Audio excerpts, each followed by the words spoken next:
In today's video, I am going to teach you how to use the prospecting workplace in Hubspot. To get started, look at the main navigation bar at the top of your Hubspot account. Click Sales, and then select Prospecting. This opens the prospecting workplace, which is designed to help you manage lead outreach in one place, without constantly switching between records, inboxes, and task lists. Once you are inside, take a moment to orient yourself. You will see a few key areas that help you stay on track. First, go to the Summary tab. Think of the Summary tab as your at-a-glance dashboard for the day.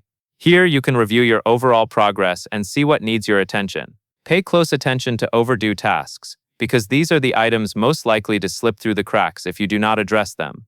You can also see upcoming meetings, which helps you plan your outreach around scheduled calls or demos. A good habit is to check this summary view at the start of your day, and then again after lunch, so you always know what is next. Next, click into the Feed tab. The feed is focused on real-time activity, so it helps you react quickly when a lead shows signs of interest. For example, you might see email opens or website visits appear here as they happen. This is useful because timing matters in prospecting. When someone is actively engaging, it is often the best moment to follow up while your message is still relevant. Now move to your leads list and select a lead you want to work on. When you click a lead, you can execute outreach directly from the prospecting workspace.